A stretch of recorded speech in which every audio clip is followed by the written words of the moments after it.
Ce matin, Seigneur, nous t'honorons. Ce matin, Seigneur, nous te rendons toute la gloire. Seigneur, merci pour ta présence en ce lieu. Merci pour ta grâce. Seigneur, quand tu aimes un homme, tu l'exposes à ta présence. Nous te bénissons, nous t'honorons, Saint-Esprit de Dieu. Mantu bradi kamama sontele dele braza telos. Ikamima nanu santina ina avaska devoshati. Imantu kabria kina mama sunali avande voska devasata. Le belle de bredi kamanus kalia ina baskunana sunali avande voska teva. Le sibra ina kika pala duna dusa tula. Le mantu kabri ina kaba sunilis kabala de voska devasata. Seigneur, nous honorons ta présence. Seigneur, nous honorons ta présence. Seigneur, nous honorons ta présence ce matin. Merci pour ta grâce. Merci pour ta grâce. Merci pour ta grâce.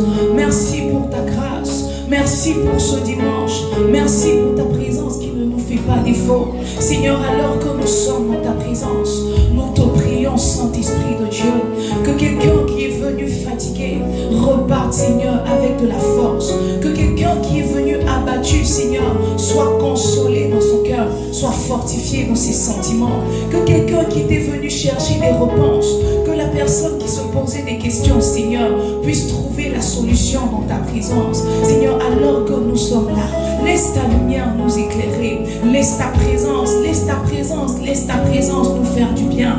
La Bible déclare que Moïse a passé du temps dans ta présence et son visage n'a plus jamais été le même. Seigneur, nous voulons prier que ta présence transforme nos vies, que ta présence transforme nos cœurs. Alors que nous sommes ce matin, Seigneur, sème une graine dans nos cœurs, sème une graine dans nos cœurs qui va porter son fruit en sa saison. Alors que nous sommes là, Saint-Esprit de Dieu, guéris, guéris, guéris. La Bible dit que quand tu veux guérir, quand tu veux restaurer, quand tu veux sauver, tu envoies ta parole.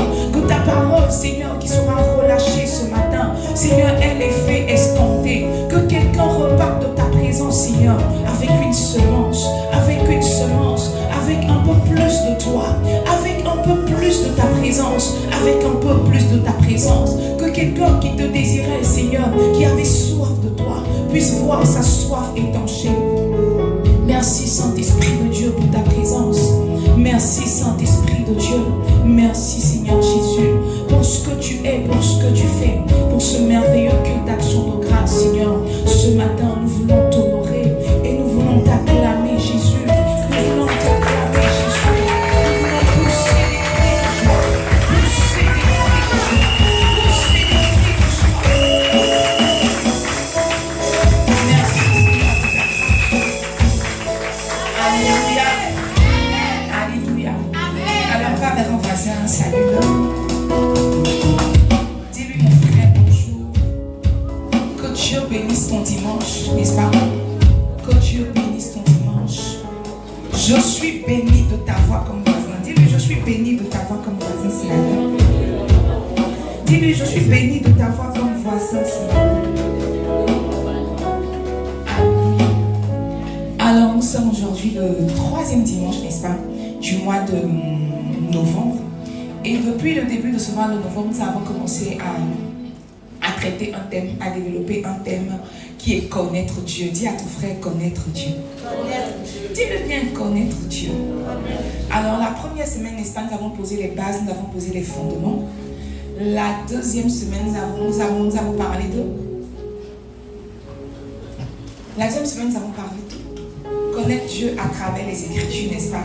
Connaître Dieu à travers sa parole. Nous avons donné des tips, des voies et moyens, n'est-ce pas, pour te rapprocher de Dieu à travers ta Bible. Et ma prière, c'est que quelqu'un, depuis ce deuxième dimanche-là, ait commencé à avoir des rendez-vous réguliers avec sa Bible.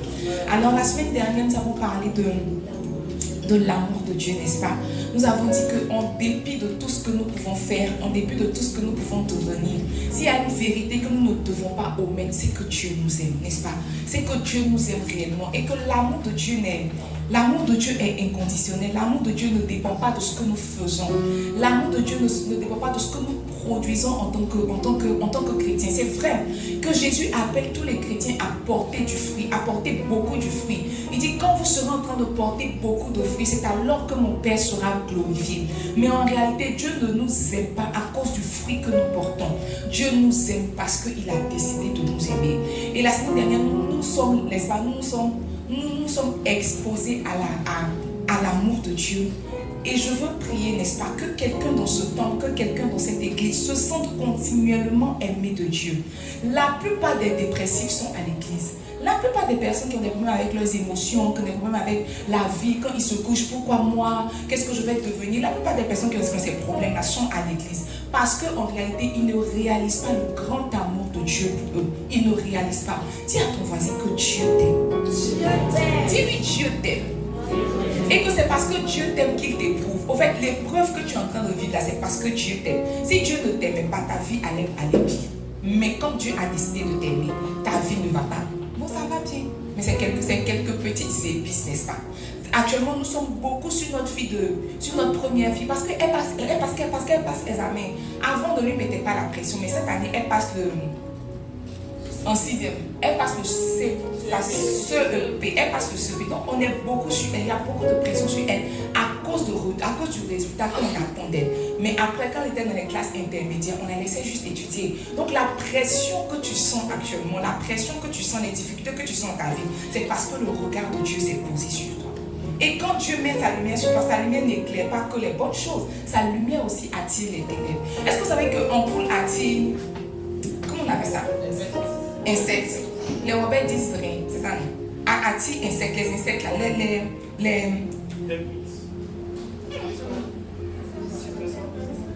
bon, ça les attire. La lumière les attire. Donc la lumière de Dieu très souvent attire aussi le monde des ténèbres. Il faut que tu redises à ton frère, Dieu t'aime. Oui, dis-lui Dieu t'aime. Et depuis la semaine dernière, quand nous avons parlé, je ne sais pas pour toi, mais quand on a traité ce thème-là, quand on a parlé vraiment de l'amour que Dieu nous porte, de l'amour que Dieu nous porte. Même moi-même, j'ai commencé à poser des pas avec beaucoup plus d'assurance. Tu sais, ta démarche qu'on t'aime et puis ta démarche qu'on ne t'aime pas, c'est pas la même démarche. Ton comportement dans une maison dans laquelle on t'aime et puis ton comportement dans une maison dans laquelle on ne t'aime pas, c'est pas pareil. Quand on était un peu plus jeune, ma maman, pour nous contraindre à être reconnaissant, nous expliquer un peu sa vie. Elle disait que son papa était vieux, donc il l'a envoyé chez sa grande soeur pour rester là-bas pour aller à l'école. Mais Marie, que c'était sa grande soeur les faisait laver assiette, les faisait nettoyer la maison. Sa grande soeur ne leur permettait pas de s'asseoir dans les fauteuils et que quand la télé était allumée, elles étaient obligées de s'asseoir dans le creux, dans le coin de la cuisine là-bas pour tirer leur tête, n'est-ce pas, pour tirer leur visage pour regarder la télé. Tu sais, dans une maison qu'on t'aime là, on te laisse t'asseoir sur le fauteuil, croiser tes pieds, changer les chaînes. Mais dans une maison où tu n'es pas la bienvenue, mais tu n'es pas le bienvenu, même si tu passes à côté de la télé, on dit que tu es en train de gaspiller l'électricité. Ta démarche qu'on t'aime, ton comportement qu'on t'aime, et puis ton comportement qu'on ne t'aime pas, c'est pas pareil. Il y a des gens qui sont dans une relation, les petits caprices tu veux faire, les petits caprices tu veux faire dans la relation, pour dire que tu m'as pas, je suis un peu énervé, je raccroche, tu raccroches, je te dis que il va te rappeler. Ça fait une semaine qu'il ne t'a pas rappelé. Toi-même, tu rappelles, tu dis que allô, tu ne m'as pas appelé, c'est comment? Ah, tu mais tu t'es fâché. Non, mais je m'amusais. Toi, si tu t'es fâché, toi, si tu es revenu. Il y a des relations quand on t'aime là, tu mets des barrages dehors, le gars prend, il fait rentrer. Tu mets dehors, il prend, il fait rentrer, ne t'en va pas. Où on t'aime pas que tu fais sortir là? Il ferme le portail. Maintenant, tu es devant la porte. Ton papa ne t'a pas chassé, mais ton papa ne t'a pas appelé aussi. Tu es deux mondes intermédiaires. Après, toi-même, tu tapes, allô, tu tapes, que j'ai oublié mon drap. Tu n'as pas oublié, mon cher. On ne va pas te chercher.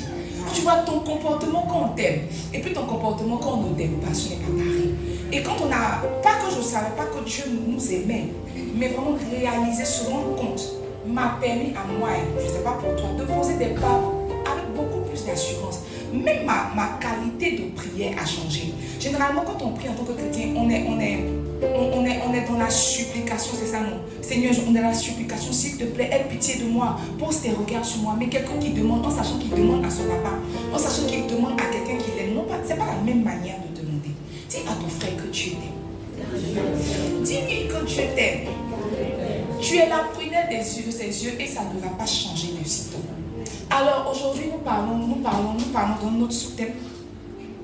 Et alors que je préparais sinon ce sous-thème, sinon que je reméditais sur le culte que nous avons eu la semaine dernière, je me suis rendu compte que, mes amis, vous voyez, qu'on se le dise, qu'on se l'avoue ou pas,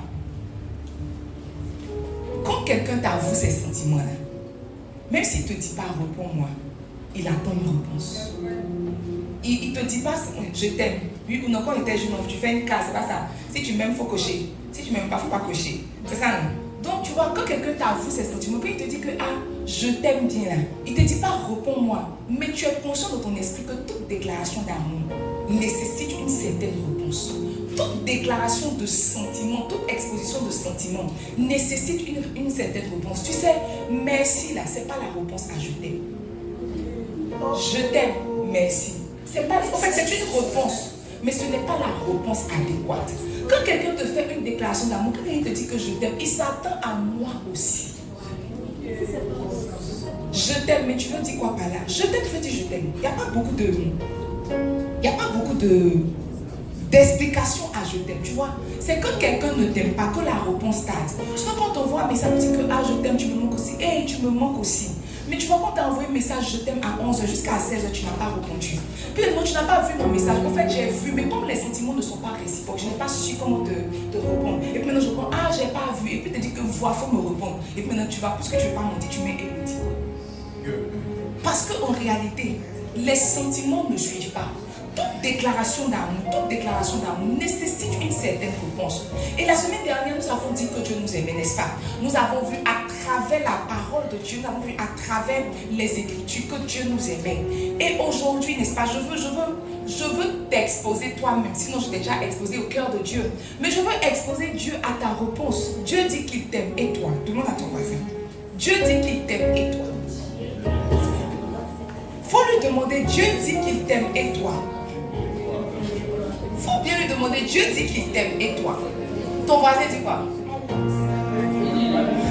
Elle va réfléchir, elle n'est pas sûre de ses sentiments, c'est comment? J'ai regardé une série cette semaine-là, et puis le jeune homme a dit à la jeune fille, je t'aime. Elle dit que, laisse-moi finir mes études. Qu'est-ce que ça veut dire? Quand j'ai regardé, j'étais un peu mitigée. Il dit, je t'aime. Elle dit que, laisse-moi finir mes études. Qu'est-ce que mon amour a à voir avec mes études? Tu peux me dire, je t'aime aussi, mais prenons le temps. C'est qu'elle n'a pas donné une réponse directe à son je t'aime. Elle lui a dit, laisse-moi finir mes études. Peut-être que le temps elle finit mes études à ton amour. Ton amour va s'évaporer, on ne sait pas. Mais tu vois, quand Dieu dit qu'il t'aime, en réalité, il s'attend à une réponse. L'apôtre Jean nous dit Pierre, il nous dit dans 1 Pierre, il dit que pour nous l'aimons parce qu'il nous a aimés le premier. La réponse que nous avons à l'amour de Dieu, en réalité, c'est parce que Dieu nous a aimés le premier. Il dit oui, pour nous l'aimons parce qu'il nous a aimés le premier, n'est-ce pas? Aujourd'hui, nous pouvons dire Seigneur, je t'aime. Aujourd'hui, nous pouvons prier, nous pouvons pleurer dans nos temps d'adoration, nous pouvons pleurer dans nos temps de prière. Pourquoi? Parce qu'au fait, notre amour est en réalité la réponse à l'amour de Dieu. Dieu nous a aimés. En retour, nous devons l'aimer. Donc, si à ton voisin, si tu n'aimes pas encore Dieu, commence à l'aimer aujourd'hui. Dis-lui, commence à l'aimer aujourd'hui. Les années antérieures, quand c'était les fêtes, les 1er janvier comme ça, on se retrouvait en famille chez mon papa. Et généralement, les gens apportaient la nourriture, la femme de mon papa préparait. Sauf que moi, je ne venais jamais avec la nourriture, jamais. Je ne venais jamais avec la nourriture. Dans mon esprit, on ne va pas chez les riches avec quelque chose, parce que les riches n'en ont pas besoin. Parce que tu vois, si moi j'ai que 5 kilos de riz, que je dois préparer 2 kilos pour ajouter aux 50 kilos de riches, je me suis fait du mal et je ne lui ai pas fait du bien. C'est pas ça. Donc je ne partais jamais avec quelque chose. Je ne partais jamais. Moi, quand quelqu'un est riche là, je vais dépouiller. Je vais vraiment très dépouiller. Au contraire, quand je me vois même, je vais avec des bols vides parce qu'il me dit que les riches vont beaucoup préparer et qu'il va rester. Donc je vais prendre ça pour le 2, pour le 3, pour le 4 et pour le 5. Je ne suis, en tout cas, autant que ma mémoire s'en souvient, je ne suis jamais partie à une fête de famille avec la nourriture. Si j'ai trop fait, mais j'ai envoyé quelques fruits. Là, c'est pour le dessert. Ça, j'ai acheté en chemin. Je me disais que les riches n'avaient pas besoin qu'on leur donne. Mais vous voyez, c'est un leurre. Une fois, je partais voir mon papa et puis j'ai acheté pain fourré. avec les cahiers. Ça faisait 1000 francs le tout. Et je lui ai offert. Je lui ai offert. Il dit, ah, mais si c'est une belle attention. Il a mangé, puis ma m'a dit que, attends, ton truc là c'est bon et je peux en avoir encore. J'ai dit 1000 francs. Il dit, oui, que vraiment ça m'a vraiment touché. Oui, c'est à partir de là, je me suis rendu compte que même les riches ont besoin qu'on leur donne. Même les riches, même ceux qui en ont besoin qu'on leur donne. C'est vrai que Dieu a beaucoup d'amour. Dieu t'aime au point. Dieu t'a aimé, n'est-ce pas, au point de donner son fils. Mais Dieu aussi a besoin que tu l'aimes. Ce n'est pas parce qu'il est l'amour manifesté qu'il n'a pas besoin qu'on l'aime. Dieu aussi a besoin qu'on l'aime. Quand ils sont venus demander à Jésus quel était le plus grand des commandements, il a dit quoi? Tu aimeras le Seigneur ton Dieu de tout ton cœur, de toute ton âme, c'est ça, non? De toute ta force et de toute ta pensée. Donne-moi la portion d'écriture, Matthieu 22, verset 38. Il dit, tu aimeras l'Éternel ton Dieu de tout ton cœur, de toute ton âme, de toute ta force. Ah, ton stage n'a pas réussi. Reviens. Reviens sur le premier verset, s'il te plaît.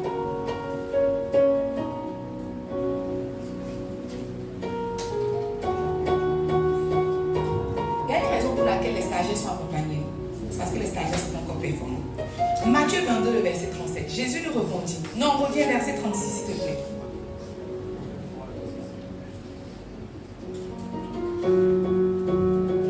Maître, quel est le plus grand commandement de la loi? Verset 37. Jésus lui répondit, tu aimeras le Seigneur ton Dieu de tout ton cœur, de toute ton âme et de toute ta pensée. Verset 38. Il dit, c'est le premier et le plus grand commandement. Quand ils ont demandé à Jésus de tous les commandements que avec lesquels Moïse est descendu de la loi, quel est le premier, le best, le summum? Jésus dit que le plus grand des commandements, c'est que tu aimeras l'Éternel ton Dieu de tout ton cœur, n'est-ce pas? Tu aimeras l'Éternel avec toute ta force. Tu aimeras l'Éternel avec toute ton âme. Tu sais, Dieu a besoin que tu l'aimes. Si c'est un des commandements, si c'est un des plus grands commandements, ça veut dire que c'est quelque chose qui tient au cœur de Dieu. Dieu aussi veut être aimé des hommes. Dieu aussi veut être aimé des hommes. Il dit, voici, je me tiens à la porte et je frappe. Si tu ouvres la porte, je vais entrer, je vais souper avec toi.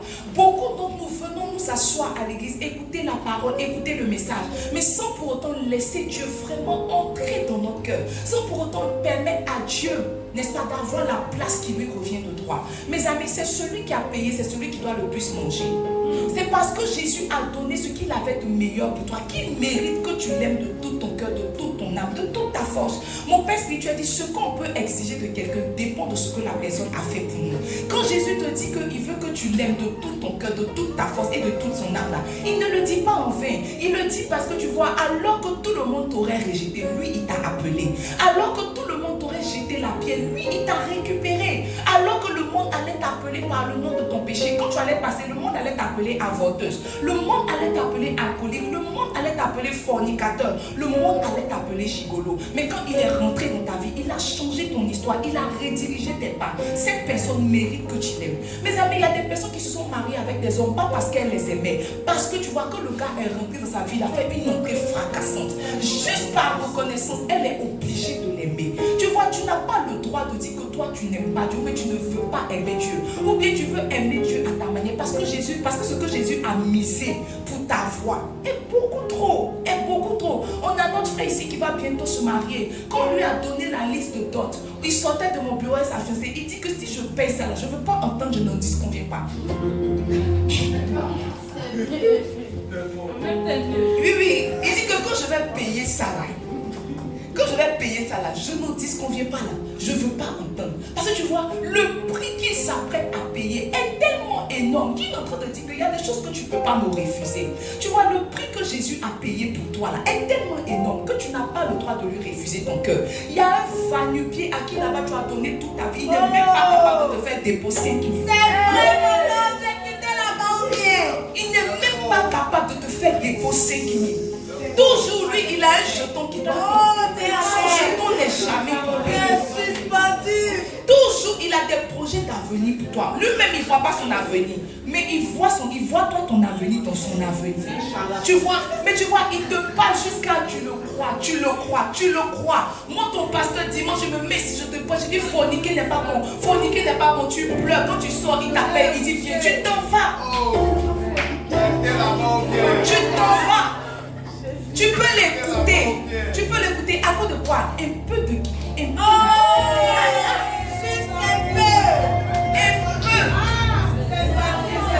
Pas beaucoup, juste un peu. Un petit plaisir.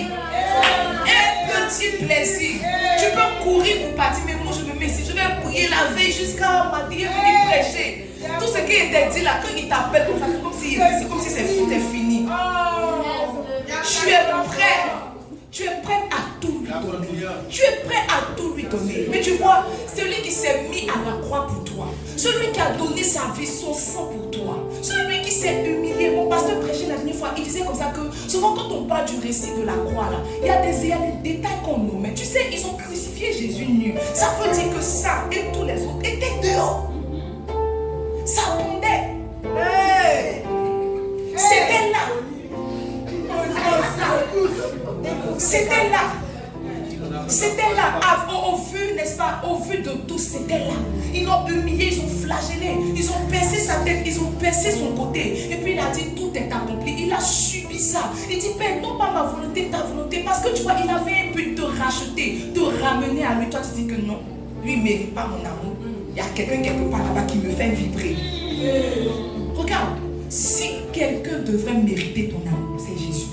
Si quelqu'un devrait mériter ta consécration et ton sacrifice, c'est Jésus. C'est Jésus, c'est Jésus. Si quelqu'un devrait mériter ton temps, c'est Jésus. On te paye combien max? Si on paye combien? Si on t'a trompé, c'est 400. Ça fait ça même, c'est ça, c'est si on t'a aimé. Mais tu vois, le salaire moyen, c'est 150 000. À cause de 150 000, toi, tu peux manquer le culte. Toi, tu peux ne pas venir. À cause de 150 000, à cause d'un petit salaire, tu peux manquer le culte. Mais la personne qui a donné sa vie pour toi ne t'intéresse pas. Quand quelqu'un te fait une déclaration d'amour, le minimum, c'est que tu réponds. Et que tu réponds favorablement. Dis à ton frère, il faut aimer Dieu. Dis-lui, il faut aimer Dieu. Dis-lui, il faut aimer Dieu. Il faut aimer Dieu. Il faut aimer Dieu. Il faut aimer Dieu. J'ai vécu assez longtemps. Vraiment longtemps. Je suis âgée. Dernièrement, j'ai fêté 1 an de plus. Je suis vraiment très âgée. J'ai vécu assez longtemps pour me rendre compte que, sinon pour réaliser que c'est mieux de fonder ta vie sur celui qui t'aime que sur celui que tu aimes. Jésus nous a montré, Jésus nous a montré l'exemple. La Bible dit que Jésus aimait Jean. Jean a vu la cuisse de Jésus. Jean se couchait sur la poitrine. Je me souviens encore quand on lit les Écritures, il a dit que le soir où Jésus devait être trahi et que Jésus était en train de parler, l'un d'entre vous me trahira tout et tout. Pierre a dit à Jean, il faut demander à Jésus c'est qui. Parce qu'il savait que Jésus exposait tous les secrets de son cœur à Jean. Parce qu'il aimait Jean. Parce qu'il aimait Jean. Il a dit à Jean que c'est celui qui va mettre la main dans le plat avec moi. Et effectivement, c'était Judas. Il a révélé à Jean ce qu'il a caché aux autres. La preuve, c'est à Jean qu'on a révélé l'Apocalypse. C'est à Jean qu'il a dit monte ici et tu me verras autrement. Jésus aimait Jean. Mais tu vois, quand il s'agissait de ce qui était plus précieux pour lui, il s'est fondé sur Pierre. Parce que c'est nettement meilleur de fonder son avenir, de fonder sa vie, son amour sur celui qui t'aime. Parce que celui qui t'aime peut payer tous les prix pour toi. Celui que tu aimes, et je va sortir de ton dos. Celui que tu aimes, et je va sortir dans ton dos. Dans ton dos. 2025 m'a appris des leçons, m'a appris des leçons. 2025 m'a appris des leçons. J'ai une soeur, on avait une soeur ici. Toi tu es mariée. Tu n'es pas mariée. Mariage, tu n'es pas mariée. Mariage, elle a mis dans son dos jusqu'à dans son cerveau pour arriver dans son pied là. Elle a attrapé le mariage comme on attrape quoi. Comme les moments la celle qui est comme ça elle a attrapé le mariage. Viens servir, mon bébé dit non. Viens servir, mon mari pense que non. Viens faire tant, mon mari pense que tant, mon mari pense que tant. Tu vois, quand Satan veut sortir dans ton dos, il passe dans ta poitrine.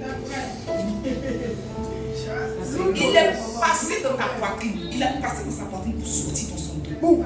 Aujourd'hui, on est en novembre 2025. Elle est longue d'elle-même. Parce que tu vois, elle a fondé tout son âme, tout son cœur. Elle a fondé toutes ses solutions. Elle a fondé toutes ses ressources, tout son avenir sur la personne qu'elle aimait. Alors que celui qui l'a aimé le premier lui tendait la main. Aujourd'hui, elle me dit qu'elle veut se consacrer à celui qui l'a aimé le premier. C'est ce que j'aime chez Jésus. Tu vas tourner, tu vas finir par revenir. Tu vas finir par revenir. Aujourd'hui, elle me dit même qu'elle est de service, mais on l'a programmée pour prêcher. Il dit, On t'a donné micro ici, ton mari en disconvenait. Ton mari en disconvenait. Il te dit la vérité. Si quelqu'un t'aime que tu n'aimes pas, il faut le marier. S'il t'aime, il faut le marier. Si toi tu n'aimes pas, l'amour va venir. L'amour est influençable, c'est un sentiment. On t'a envoyé 2 fois sur les Champs-Élysées. Tu as dit ton amour va venir. Ton amour va venir. 2 fois seulement sur les Champs-Élysées. Une fois. Sur les Champs-Élysées. Tu as fait petit shopping à Gucci. Puis quand tu descends, tu as pris ton sac. Et puis ta camarade te dit que tout ça qui est bon, non, j'ai pris à Gucci, c'est mon mari qui a payé. Il va dire que tu es un bon mari ou les sentiments. C'est pour ça qu'il ne faut pas se fier. Il ne faut pas se fier aux sentiments. Les sentiments ne sont pas une variable correcte. Les sentiments, on dit quoi, fluctuent, ça varie. Ça peut monter, ça peut descendre, ça peut monter, ça peut descendre. Mais tu vois, l'amour de Dieu est statique. Tu montes, tu descends. Tu vas venir trouver l'amour de Dieu au niveau où il est. Dis à ton frère, aime Dieu. Aime Dieu. Dis-lui, aime Dieu. Aime Dieu. Hier, on était à une conférence, n'est-ce pas? Et l'homme de Dieu a dit une phrase qui m'a percuté. Il dit, prends garde à ne pas vouloir aimer Dieu comme tu veux aimer Dieu. L'amour a ses standards, l'amour a ses codes. Nous tous ici, nous voulons être aimés, mais on ne veut pas être aimés de la même manière. On n'a pas les mêmes standards d'amour, on n'a pas les mêmes notions d'amour. Tu sais, moi qui suis là, si tu m'offres un téléphone, moi mon téléphone, je téléphone sur mon cell, je fais allô. Et puis quand tu m'écris sur WhatsApp, je réponds. Je n'ai pas vraiment de faute, je ne veux pas mon téléphone faire comme ça. C'est une fille, je n'ai pas ce genre de réflexe, ni ce genre de réaction. Mon téléphone, c'est pour téléphoner. Donc tu vois, si dans ton cœur tu te dis que vraiment j'aime le pasteur, j'aime la mère, j'ai vu un dernier téléphone, je vais lui offrir, que tu viens m'offrir, le geste va me faire plaisir. Mais tu vois, le téléphone n'est pas quelque chose qui bénit mon âme jusqu'à je m'évanouir. Par contre, si tu achètes une chaussure, et une chaussure rose, que tu viens pour dire que pasteur, je passais par là, j'ai pensé à toi, j'ouvre c'est une chaussure, et j'ouvre encore c'est une chaussure, je dis mais attends, donne-moi mon huile, mets-toi à genoux, une bouteille d'huile sur ta tête. Parce que tu vois, il y a des cadeaux qu'on te donne qui réjouissent ton âme, et puis il y a des cadeaux qu'on te donne et puis tu dis merci. Tu vois, chacun a ses standards d'amour. Avant, quand j'étais jeune, mes standards, je n'avais pas de standards d'amour. Mais plus je vieillis, mon standard d'amour actuellement, en 2025, le 23 novembre, mon standard d'amour, c'est l'argent. Demande à ton voisin et toi. C'est pareil. Demande à ton voisin et toi. J'ai remarqué que la plupart des hommes évaluent l'amour au respect. Évalue les hommes. Pour un homme, quand tu le respectes, c'est que tu l'aimes. La plupart des hommes évaluent l'amour au respect. C'est pour ça que toute leur plainte, c'est elle n'est pas soumise. Parce que pour eux, quand tu te soumets, c'est que tu aimes. Mais on peut se soumettre sans aimer. On peut se soumettre sans aimer. Pour eux, quand tu respectes sa maman, tu respectes ses frères, tu respectes ses soeurs, quand sa maman vient, tu t'appelles pour lui donner l'eau. Maman, bonjour. Tu lui donnes un peu de moment, tu lui fout. Elle dit 3 pains, tu es là, tu piques comme ça. Et puis c'est dit que c'est une bonne femme parce que c'est une bonne femme parce qu'elle respecte ma maman, elle respecte mon papa. De temps en temps, elle envoie un peu de riz au village. Quand il voit ça, c'est dit que ma femme même, tu vois, tu peux nettoyer la maison, faire le lit, tu peux même faire des pieds roux casse-casse. C'est pas à ça qu'il évalue. Il évalue, n'est-ce pas? Il évalue ton amour pour lui au respect.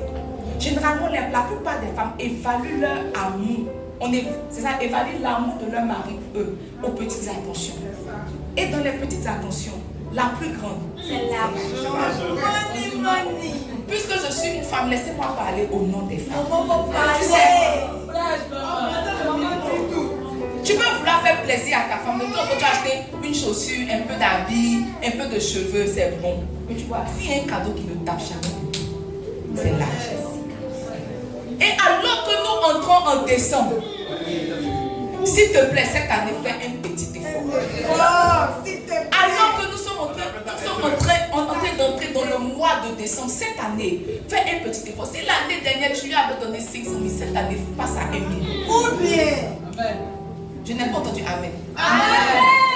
Si l'année dernière, tu ne lui avais rien donné, cette année, s'il te plaît, fais un petit effort. Dis à ton frère, fais un petit effort.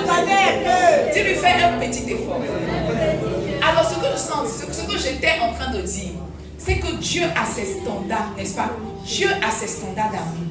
Et la Bible nous dit comme ça que, en Genèse, je crois que c'est en Genèse 1, il a dit que Dieu a dit, faisons l'homme à notre image et selon notre ressemblance. Donne-moi la portion d'écriture. Nous allons lire. Il dit, faisons l'homme à notre image et selon notre ressemblance. Puis Dieu dit, Genèse 1, verset 26, faisons l'homme à notre image et selon notre ressemblance, et qu'il domine sur les poissons de la mer, sur les oiseaux du ciel, sur le bétail, sur toute la terre et sur tous les reptiles qui rampent sur la terre. Verset 27. La Bible dit, Dieu créa l'homme à son image, il le créa à l'image de Dieu, il créa l'homme et la femme. La Bible nous dit que nous sommes faits à l'image de Dieu, nous sommes faits selon la ressemblance de Dieu. Ça veut dire que tout ce que nous sommes en tant qu'être humain, en réalité c'est ce que Dieu est. Dieu a des pieds, Dieu a des mains, Dieu a des yeux, Dieu a un cœur, Dieu a des émotions, Dieu a des sentiments. Donc tu vois, la manière dont tu veux être aimé, c'est pratiquement comme ça que Dieu veut être aimé. Il y a un célèbre auteur américain, n'est-ce pas, Gary Chapman. Il est un peu sociologue, un peu psychologue. Et il a fait une étude sur les langages d'amour. Et il en a identifié 5. Qui a déjà lu ce livre?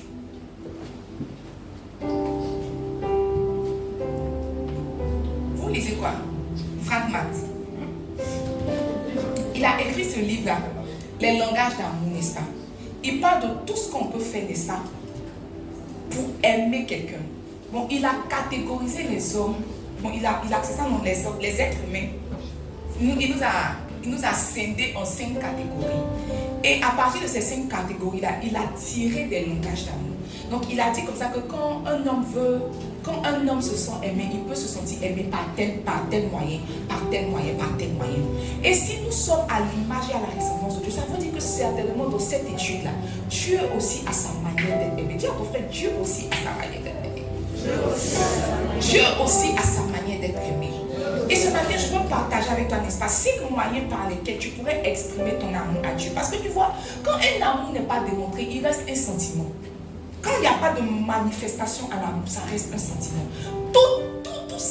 Toute émotion a besoin de manifestation. Quand il n'y a pas de manifestation, c'est Dieu qui lit les cœurs. Dieu regarde au cœur, mais les hommes regardent à ce que les yeux voient, n'est-ce pas? Donc tu peux aimer quelqu'un dans ton cœur, mais tant que tu n'as pas déclaré, tant que tu n'as pas exprimé, tant que tu n'as pas manifesté, la personne ne peut pas savoir. On avait un cas comme ça dans notre église. Il y a un frère qui rendait toujours service à une soeur, n'est-ce pas? Il était toujours présent pour elle, mais il ne lui a pas dit ouvertement dans sa bouche qu'il l'aimait. Et quand il a appris qu'elle se mariait, il a dit qu'elle a trahi. Mais tu vois, il n'a pas dit ouvertement je t'aime. Quand tu aimes quelqu'un, il ne faut pas tourner autour du pot, pas tu dis que tu me plais. Si elle dit que tu n'es pas mon genre, tu dis ok, casse-toi. Il n'y a pas beaucoup de. Mais il ne faut pas rester, n'est-ce pas, dans les sentiments pour dire que ah, je l'aime. Dieu n'a qu'à ouvrir son cœur. Seigneur, montre-lui mon cœur. Montre-lui, Seigneur, révèle-toi, lui montre mon cœur. Laisse Dieu en dehors de ça.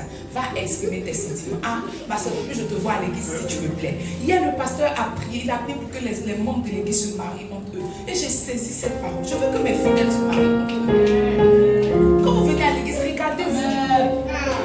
Vous ne vous regardez pas quand vous venez là. Regardez-vous. Et si tu vois, tu regardes qu'il n'y a pas ton genre, commence à prier pour appeler ton genre. Si ton genre est rentré, ça me fait infidèle de plus. Mais tu vois, il faut regarder, j'ai beaucoup de filles comme ça, j'ai beaucoup de filles. Quand tu les regardes, elles ne sont pas ton genre. Ou bien les filles, il n'y a pas votre genre. À partir d'aujourd'hui, regardez-vous. Quand le culte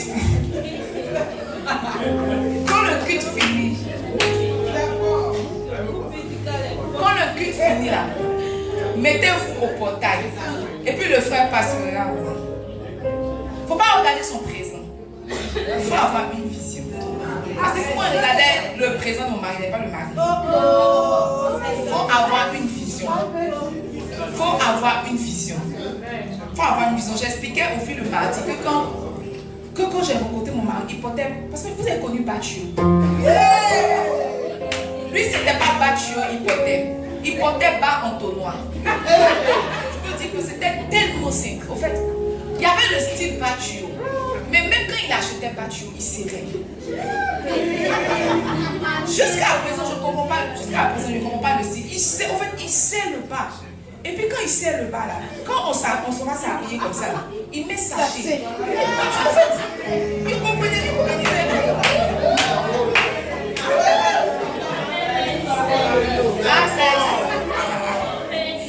Je le regardais. Mais le jeune là, il a quoi? Le jeune là, il a quoi? Il portait Batio. Et puis Batio là, quand il portait, tu vois, là, le pantalon est tellement cintré que ça sent même la cheville, non? Et puis maintenant, il met souillé en bas. Et puis il avait un polo rouge là.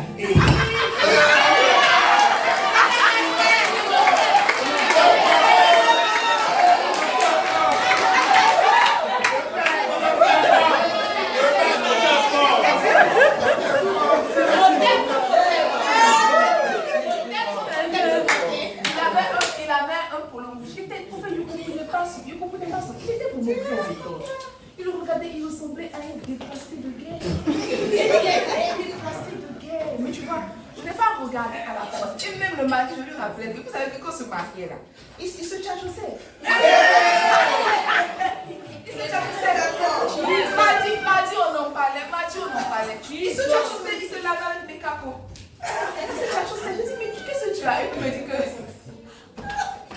c'est son ancienne beau qui a conseillé, mais de se laver avec. Non, il se lavait avec des capots, il se tchatchoussait.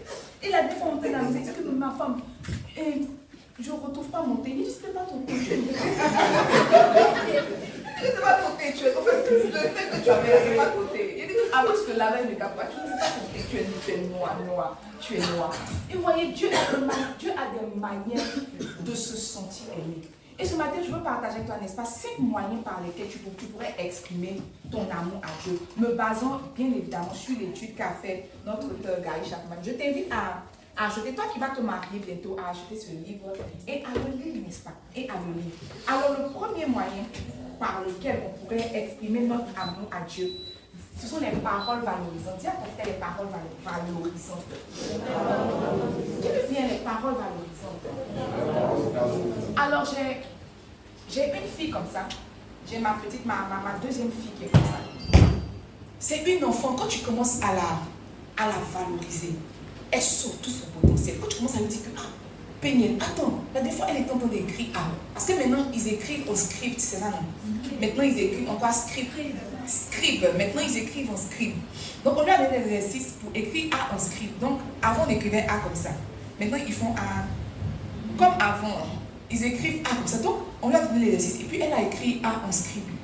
Et puis je ne sais pas vu. Il dit, mais attends, Péniel, c'est toi qui as écrit ça. Il dit, Jésus, mais la fille est trop intelligente. Il est tombé. Péniel va prendre cahier.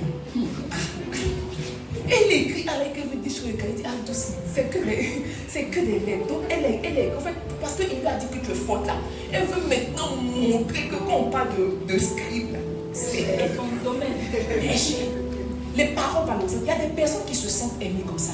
Quand tu es tout le temps là, tu dis que mon mari, tu es fort, mais attends. Et je crois que mon mari est un peu comme ça. Parce que souvent je suis au bureau, quand on finit le culte là, je le regarde, non, il vient, il sort. Il vient, il sort. Il vient, il sort. Et puis il dit, ma femme, mais tu n'as pas vu mon habit.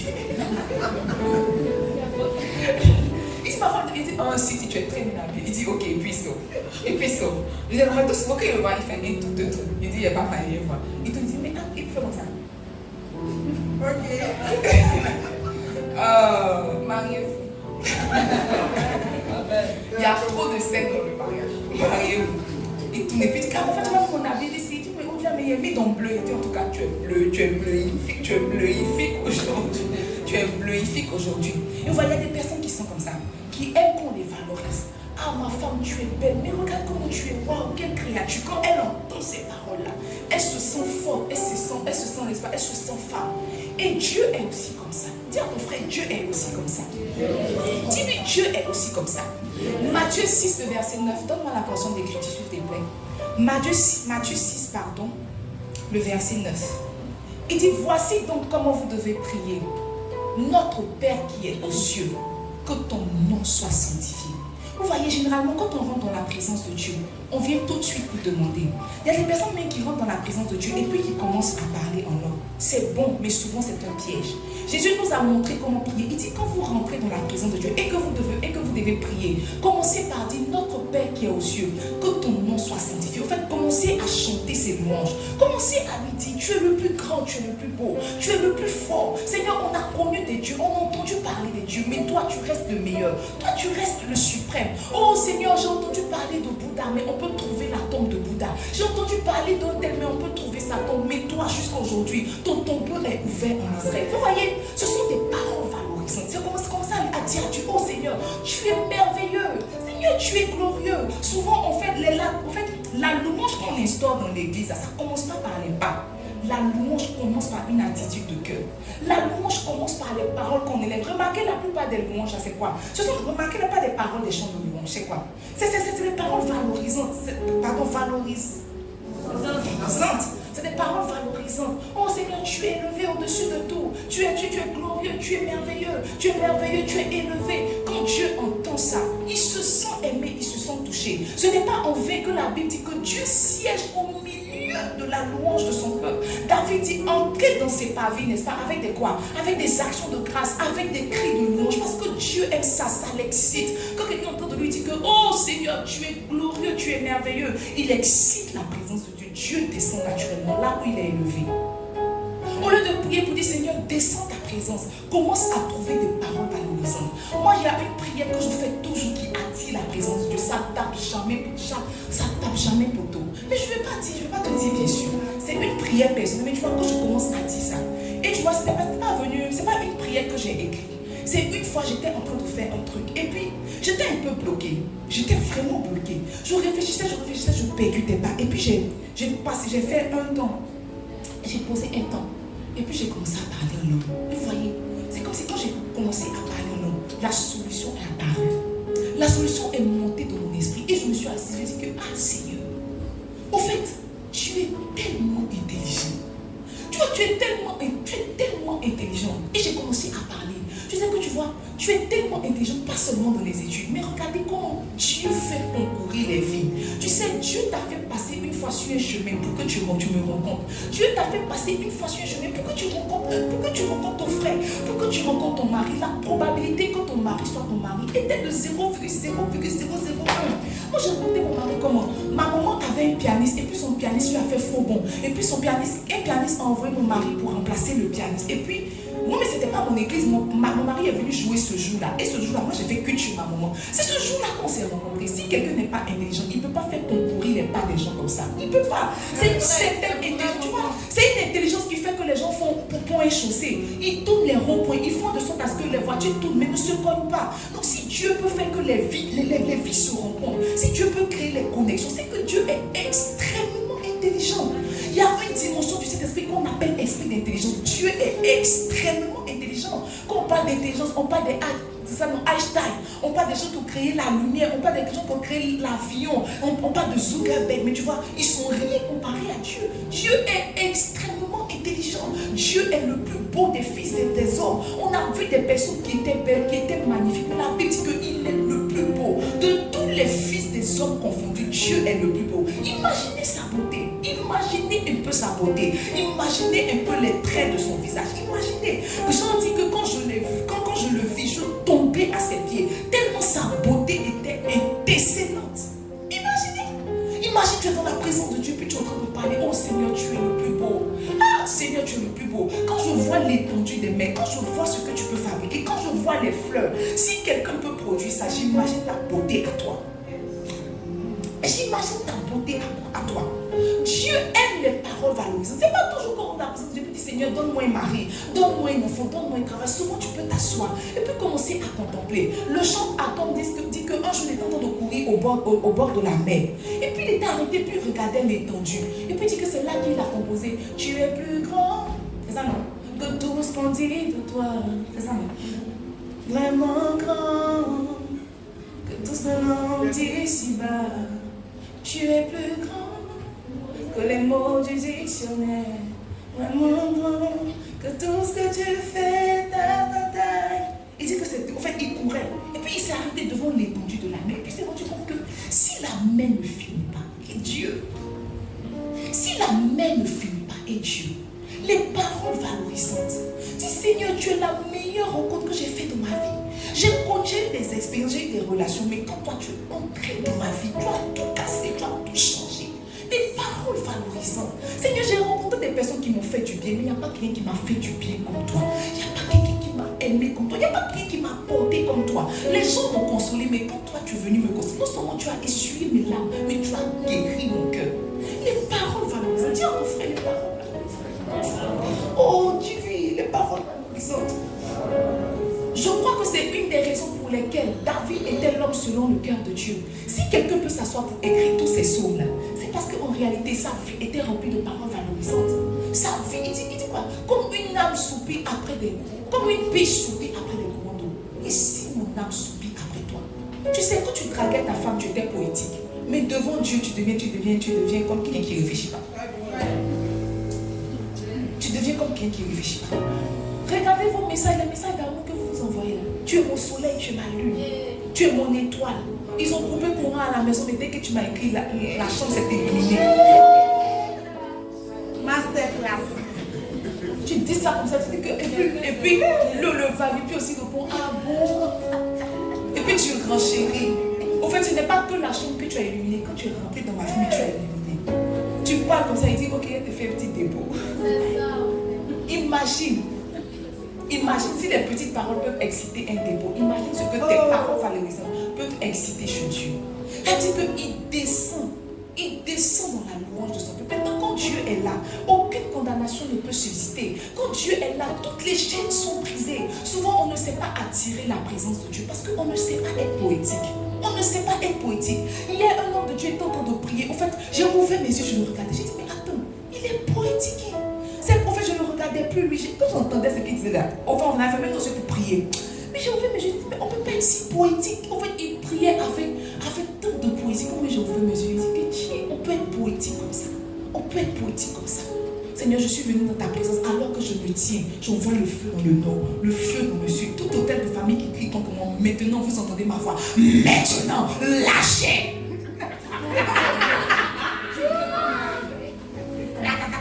Je brise, je casse, je te détruis.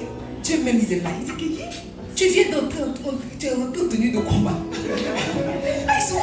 On arrive dans le match, on arrive au vestiaire, on se chante. Toi, tu es venu, mais tu t'es habillé. Souvent, là, c'est ça. Tu vois, quand tu es en train de dire des choses comme ça, Dieu est obligé de se lever pour combattre tes ennemis. Quand tu commences à dire puissant guerrier, ça excite la partie de lui qui est guerrier. Dis à ton frère les paroles valorisantes. Dis-lui les paroles valorisantes. Remarquez bien le principe de Atalapo et de griot. Remarquez bien le principe d'Atalapo et de griot. Quand un griot entend de faire Atalapo de griot, tu sais, même si tu n'as pas l'argent, même si c'est ton transport, on t'a déjà appelé. La tontille aussi.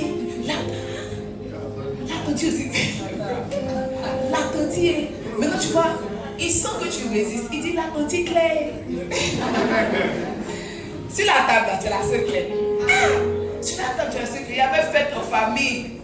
Ils ont commencé à faire Atalapo de tous les gens de la table. Là. Les gens de la table. Ils savaient que ça allait se manger. Ils avaient réussi à la boutique.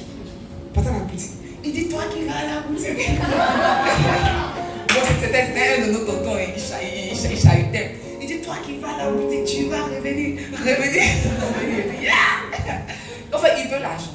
Il veut.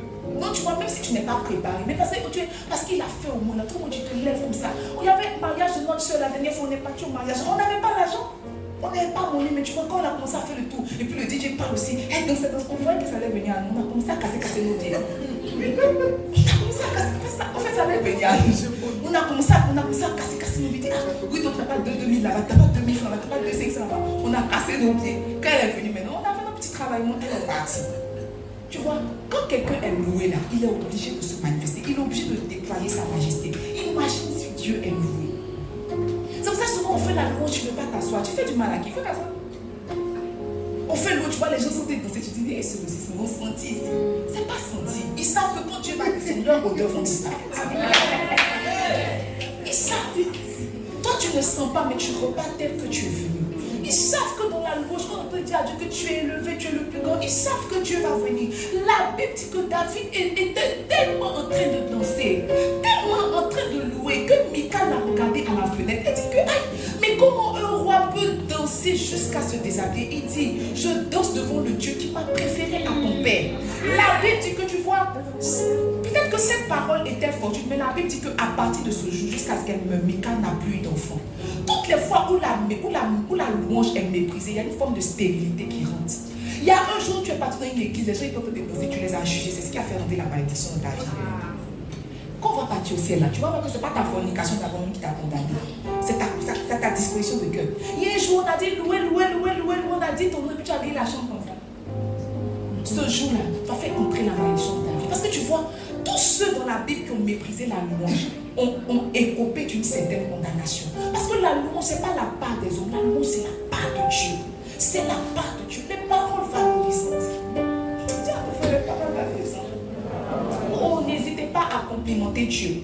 Le deuxième langage d'amour, n'est-ce pas, ce sont les moments de qualité. Dis les moments de qualité. Dis-le bien, les moments de qualité. Il y a des gens qui se sentent aimés quand on passe beaucoup de temps avec eux. Je veux passer du temps avec toi. Je veux être avec toi. Je veux être avec toi. Je veux être avec toi. En fait, il est avec toi aussi, il ne fait rien. Mais il est juste dans ta... En fait, quand tu es dans sa présence, il te dit que, elle m'aime. Alors, tu n'es pas encore rentré, tu n'es pas, non, je vais voir mon ami. Hé, tu vas me laisser. Hé, tu vas me laisser. Tu vois, c'est parce qu'elle et lui, son langage d'amour, c'est les temps de qualité. Il veut juste être avec toi. Il veut juste passer du temps avec toi. Dieu aussi est comme ça. Dieu aussi veut avoir des temps de qualité avec toi. Ce n'est pas toujours que Dieu veut des prières en groupe. Dieu aussi veut des temps d'intimité avec toi. Dieu aussi veut des temps de retraite avec toi. La dernière fois que tu es parti en retraite, c'était quand? Souvent même on va en retraite pour que Dieu nous guérisse. Oh, c'est bien. Mais souvent tu peux prendre juste une retraite pour dire Jésus, je veux juste être avec toi. Hier, on était à la prière. L'homme de Dieu en fait, il a donné une parole qui m'a touchée. Il dit que prier est différent de chercher Dieu. Il dit qu'on prie là, c'est nous qui partons parler. Quand on cherche Dieu, on va juste dans la présence de Dieu pour que Dieu nous donne une instruction. Beaucoup d'entre nous sommes des hommes et des femmes de prière, mais peu sont des hommes d'intimité. Juste être avec Dieu, juste passer du temps avec Dieu. Tu es dans la présence de Dieu, 1 minute, 2 minutes. Ah, s'il n'est pas venu, toi tu commences à prendre ton temps. Tu commences à passer, tu l'as attendu, il n'est pas venu. C'est pas comme ça. Dieu aussi veut avoir des temps de qualité avec toi. C'était quand la dernière fois que tu as prié? Il n'y a pas de prière de groupe, il n'y a même pas des vendredis qu'on fait ici. Je ne parle pas des samedis qu'on vient vers ici. Je parle de toi et Dieu. La dernière fois, c'était quand tu as mis du temps en bas pour passer avec Dieu. La dernière fois que tu as mis 30 minutes, 1 heure pour dire que cette fois-ci, je vais m'éloigner de la télé, je vais m'éloigner des enfants, je vais laisser un peu les activités, je vais juste être avec Dieu. Je vais juste passer du temps avec Dieu. Dieu aussi veut qu'on passe du temps avec lui. Il y a des fois, tu prends ton conjoint, tu prends ta conjointe, vous voyagez, n'est-ce pas? Vous partez faire un petit week-end assigné. Ça n'annule pas votre maison, mais tu vois, ce sont des temps qui ressourcent. Tu es toujours fatigué. La vie chrétienne est difficile pour toi parce que tu n'as pas de temps de qualité. Tu n'as pas de temps où tu peux te recharger avec Dieu. Être dans la présence de Dieu va te prendre dans ses bras. Tu vas pleurer un peu, tu vas ressortir. Toi, tu ne connais pas ça. Tu ne connais pas. Ton chant préféré, c'est Yahweh Sabaoth. Non. Il y a des moments où tu dois être avec Dieu. Dis à ton frère les temps de qualité. Dis les temps de qualité. Regarde. S'il y a une chose que j'ai appris, c'est que l'amour se compte en temps. L'amour ne se compte pas toujours en argent, mais l'amour se compte en temps. Quand quelqu'un est aimé, sinon quand quelqu'un t'aime, la première chose qu'il te donne, c'est son temps. C'est son temps. La personne qui t'aime dit qu'il est trop occupé de venir te voir, c'est qu'en réalité, il ne t'aime pas. En fait, il a d'autres priorités. Tu n'es pas sa priorité. On a toujours du temps pour ce qui nous tient à cœur. On a toujours du temps pour ce qui nous tient à cœur. Donc tu vois, si on ne te priorise pas, on est en train de te dire implicitement que tu n'es pas la priorité. Quand tu n'es pas en train de donner la première place à Dieu, quand tu n'es pas en train de donner ton temps à Dieu, tu es en train de lui dire qu'en réalité, tu n'es pas ma priorité. Il y a des gens qui sont rentrés dans cette église-là, qui ont pleuré Jésus, je t'aime, j'entendais leur prière. Le jour où ils ont eu une activité, le jour où ils ont eu gain de cause, ils ont arrêté d'avoir cet temps d'intimité. Dieu va te juger. Dis à ton frère, Dieu va te juger. Dis-lui, Dieu va te juger.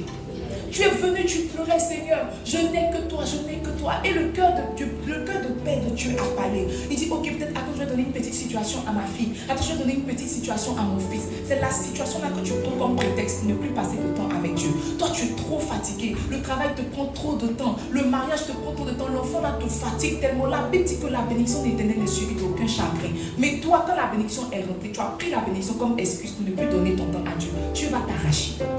Dis à ton frère, Dieu va t'arracher. Nous-mêmes, on aime nos enfants, on les frappe. Ce n'est pas Dieu qui frappe. Nous-mêmes, on aime nos enfants, on les éduque. Dieu va t'éduquer. Tu n'as pas appris à faire de Dieu ta priorité. Dieu aussi aime avoir des temps de qualité, n'est-ce pas? Dis-lui, Dieu aime avoir des temps de qualité. On ne peut jamais aimer quelqu'un qu'on ne connaît pas. Et puis, on ne peut pas connaître la personne avec qui on ne passe pas du temps. La plupart de nos fortes relations, remarquez, c'est des gens que, en fait, c'est les relations que le temps a éprouvées. C'est des relations que le temps a éprouvées. Je connais Madame C depuis, ça fait 20 ans. Ça fait 20 ans. Bon, on n'est pas si âgé que ça aussi. 15 ans peut-être. Depuis pratiquement 15 ans. Tu vois, au stade où on est arrivé là, il n'y a rien qui peut nous séparer.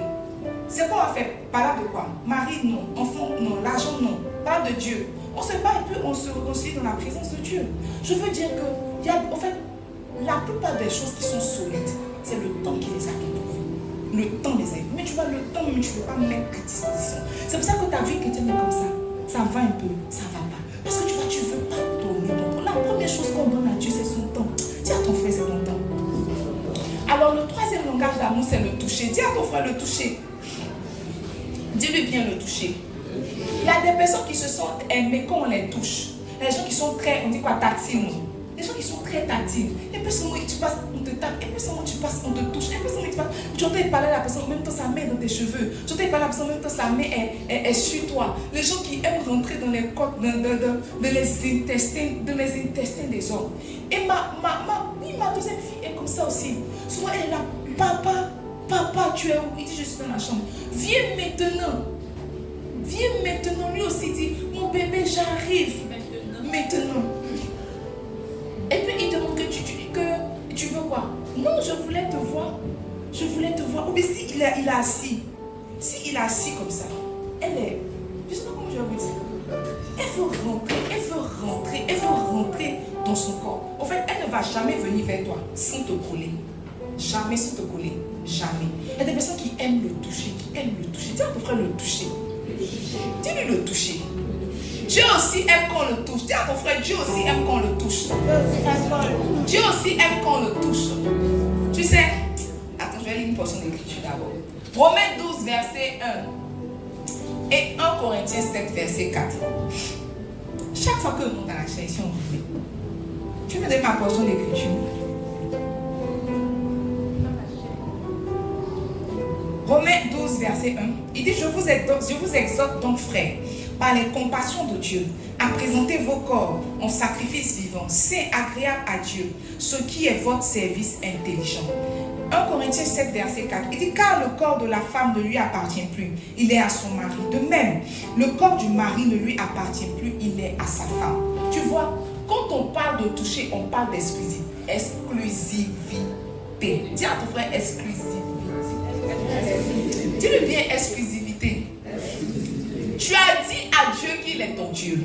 Tu as dit à Dieu que tu l'aimes. Tu as dit à Dieu qu'il est ton maître. Comment se fait-il que ton corps se trouve ailleurs? Comment se fait-il que quelqu'un d'autre joue du piano sur ton corps? Comment se fait-il que tu te couches, on met un peu de glace sur ton dos, on fait comme ça, on revient comme ça? Le corps de Dieu. Dis à ton frère le corps de Dieu.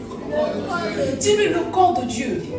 S'il y a une chose que l'alliance exige, c'est l'exclusivité. Il n'y a personne qui se marie pour partager son mari. Il n'y a personne qui se marie pour partager sa femme. Quand tu as dit à Dieu que tu l'aimais, tu t'entends de lui dire que, oh, je suis ta chasse gardée, je suis ta propriété. Comment se fait-il que le corps de Dieu se promène et il est un peu à Gagnoa? Souvent il est dans le maquis, souvent il est dans le bas. Le corps de Dieu est partout sauf là où Dieu est. Quand on parle de toucher, on parle d'exclusivité, on parle de consécration, on parle de sanctification. Parce que tu es la chasse gardée de Dieu, tout le monde ne doit pas te toucher. Tout et ton corps ne doit pas être partout. Dis à ton frère, ton corps ne doit pas être partout. Dis-lui, ton corps ne doit pas être partout. Ton corps ne doit pas être partout. Tout ce qui est à toi est à Dieu. Tout ce qui est toi est Dieu. Toi-même, tu es à Dieu. Et à moins que tu sois passé par les liens sacrés du mariage, personne n'a le droit de te toucher. Personne n'a le droit de te toucher. Là, le quatrième langage d'amour, n'est-ce pas, ce sont les cadeaux. Dis à ton frère les cadeaux. Les cadeaux. Dis-le bien les cadeaux. Les cadeaux. Qui aime les cadeaux? Qui aime recevoir les cadeaux? Qui aime donner les cadeaux? Qui aime recevoir les cadeaux? Qui aime donner les cadeaux? La plupart de ceux qui aiment recevoir n'aiment pas donner. C'est ça? La plupart de ceux qui aiment recevoir n'aiment pas donner. Les cadeaux, mes amis, est-ce que vous savez que les mouvements de cœur, sinon les mouvements de main, suivent généralement les mouvements de cœur? Quand quelqu'un aime, il donne. Quand quelqu'un n'aime pas, sa main ne sort pas. Ce n'est pas que ton conjoint n'a pas l'argent, c'est parce qu'il ne t'aime pas assez.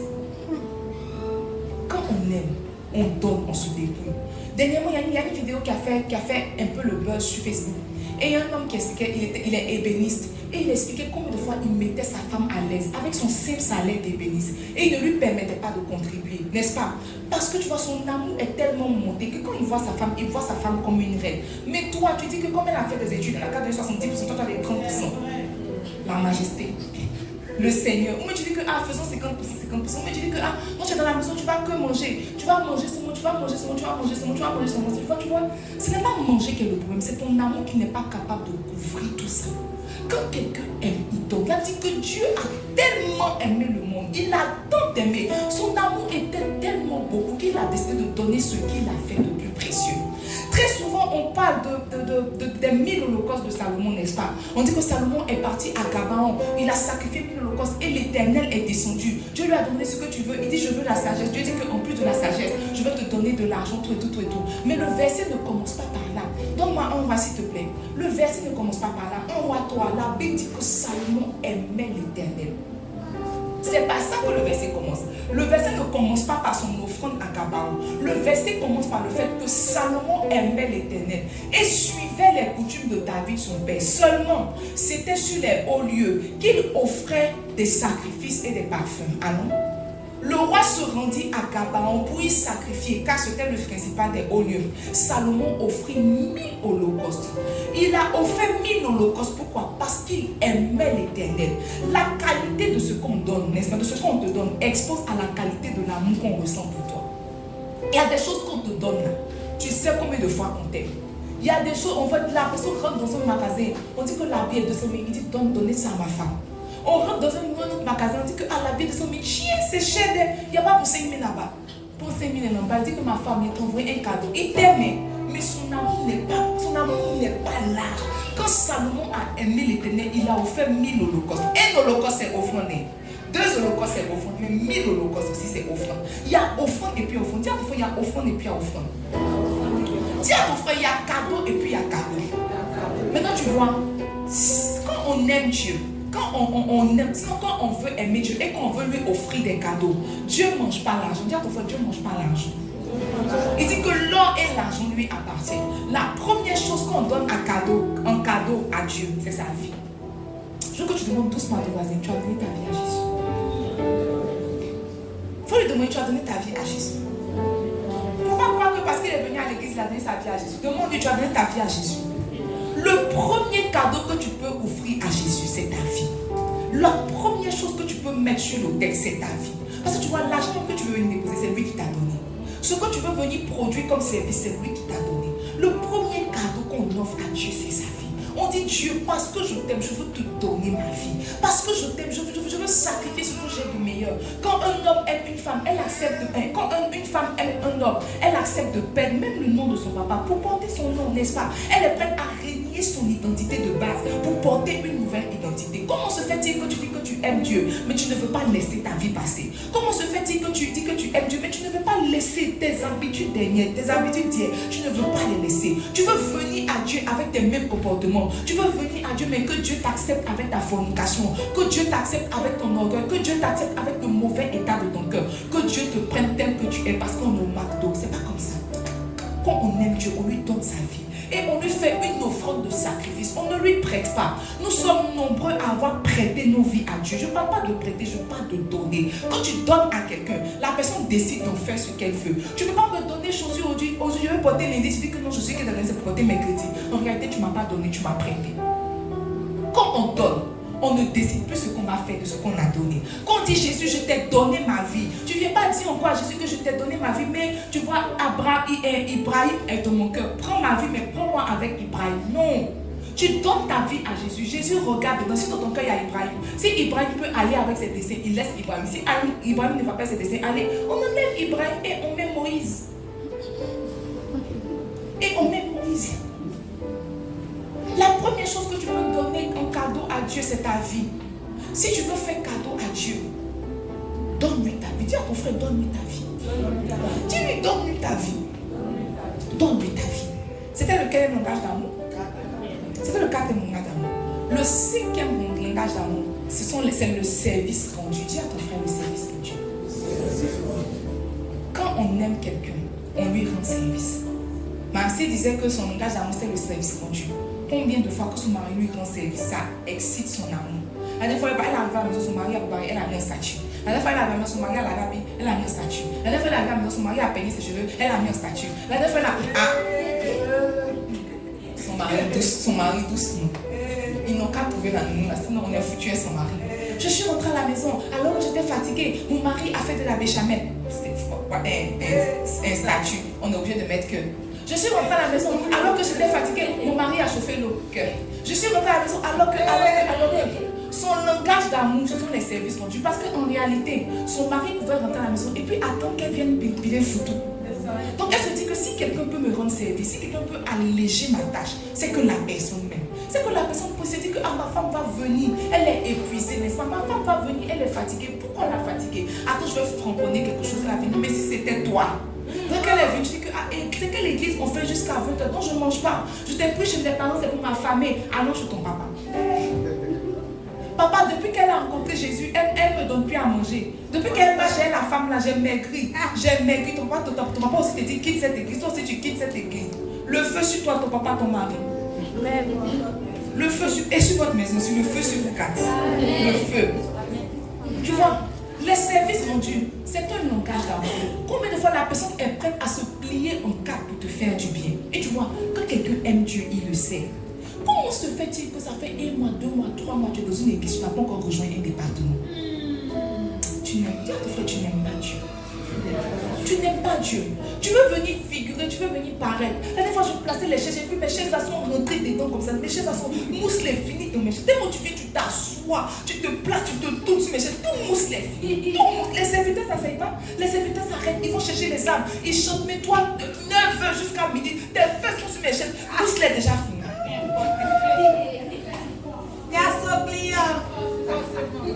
Mousse là est déjà fini. J'étais là-bas, j'ai dit Seigneur, on va pas renouveler nos chaises là. Parce que tu t'assois et tu es sur le fait. Mais tu es sur le fait pourquoi? Parce que beaucoup de personnes se sont assises. Toi tu viens à l'église, tu viens regarder quelqu'un chanter, faire un peu dans ta coupe, puis tu rentres à la maison. On n'est pas chez les fous, mes amis. On est dans la maison de Dieu. Et dans la maison de Dieu, chacun apporte sa pierre à l'édifice. Tu as un talent. Tu as un talent que tu dois mettre à la disposition de Dieu. Toi, tu viens avec ton talent. Et c'est toi qui sais critiquer qu'elle devait faire. Ah! Elle a fait. Oh! On te demande le culte était comment? Tu dis que le culte était truc, mais l'atmosphère n'était pas ça. Tu sais, ce que tu peux remarquer, c'est ce que tu peux améliorer. Si tu remarques que l'atmosphère n'était pas ça, viens faire l'atmosphère. Si tu remarques que Israël ne fait pas batterie comme dans ton village où on ne respire pas là, viens faire batterie. Tu peux nous alléger la tâche. Tu dis que un beau séjour, un neuf, quand il cadre là, on voit en haut la lumière, on ne voit pas ma tête.